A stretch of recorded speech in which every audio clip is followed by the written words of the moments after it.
अपरा एकादशी व्रत कथा, इसके पार बिना अधूरी है आपकी पूजा। आज 23 मई को अपरा एकादशी का व्रत है और इस एकादशी का महत्व स्वयं भगवान कृष्ण ने युधिष्ठिर को बताया था।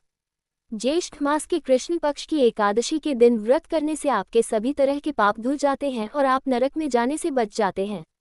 अपरा एकादशी का व्रत जो लोग करते हैं और उन्हें भगवान विष्णु के आशीर्वाद के साथ ही परम पुण्य की प्राप्ति होती है। तो आइए जानते हैं अपरा एकादशी की व्रत कथा। भगवान श्री कृष्ण बोले, राजन, तुमने संपूर्ण लोगों के हित के लिए बहुत उत्तम बात पूछी है। राजेंद्र, इस एकादशी का नाम अपरा है। ये बहुत पुण्य प्रदान करने वाली और बड़े बड़े पातकों का नाश करने वाली है। ब्रह्महत्या से दबा हुआ, गोत्र की हत्या करने वाला, गर्भस्थ बालक को मारने वाला, परनिंदक तथा परस्त्रीलिंग पुरुष भी अपरा एकादशी के सेवन से निश्चय ही पाप रहित हो जाता है। जो झूठी गवाही देता, मापतोल में धोखा देता, बिना जाने ही नक्षत्रों की गणना करता और कूटनीति से आयुर्वेद का ज्ञाता बनकर वैद्य का काम करता है, ये सब नरक में निवास करने वाले प्राणी हैं। परंतु अपरा एकादशी के सेवन से ये भी पापरहित हो जाते हैं। यदि वह क्षत्रिय क्षात्र धर्म का परित्याग करके युद्ध से भागता है, तो वह क्षत्रियोचित धर्म से भ्रष्ट होने के कारण घोर नरक में पड़ता है। जो शिष्य विद्या प्राप्त करके स्वयं ही गुरु की निंदा करता है, वह भी महापातकों से युक्त होकर भयंकर नरक में गिरता है।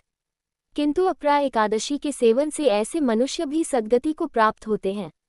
माघ में जब सूर्य मकर राशि पर स्थित हो, उस समय प्रयाग में स्नान करने वाले मनुष्यों को जो पुण्य होता है, काशी में शिवरात्रि का व्रत करने से जो पुण्य प्राप्त होता है, गया में पिंडदान करके पितरों को तृप्ति प्रदान करने वाला पुरुष जिस पुण्य का भागी होता है, बृहस्पति की सिंह राशि पर स्थित होने पर गोदावरी में स्नान करने वाला मानव जिस फल को प्राप्त करता है, बदरिकाश्रम की यात्रा के समय भगवान केदार के दर्शन से तथा बदरी तीर्थ के सेवन से जो पुण्य फल उपलब्ध होता है, तथा सूर्यग्रहण के समय कुरुक्षेत्र में दक्षिणा सहित यज्ञ करके हाथी, घोड़ा और सुवर्ण दान करने से जिस फल की प्राप्ति होती है, अपरा एकादशी के सेवन से भी मनुष्य वैसे ही फल प्राप्त करता है।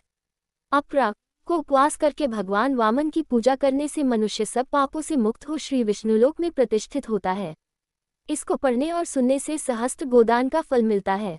युधिष्ठिर ने कहा, जनार्दन, अपरा का सारा महात्म्य मैंने सुन लिया। अब ज्येष्ठ के शुक्ल पक्ष में जो एकादशी है उसका वर्णन कीजिए। भगवान श्री कृष्ण बोले, राजन, इसका वर्णन परम धर्मात्मा सत्यवती नंदन व्यास जी करेंगे, क्योंकि ये संपूर्ण शास्त्रों के तत्वज्ञ और वेद वेदांगों के पारंगत विद्वान हैं। तब वेद व्यास जी कहने लगे, दोनों ही पक्षों की एकादशियों को भोजन न करे। द्वादशी को स्त्रान आदि से पवित्र हो फूलों से भगवान के शव की पूजा करके नित्य कर्म समाप्त होने के पश्चात पहले ब्राह्मणों को भोजन देकर अंत में स्वयं भोजन करे। राजन, जन्ना शौच और मरना शौच में भी एकादशी को भोजन नहीं करना चाहिए।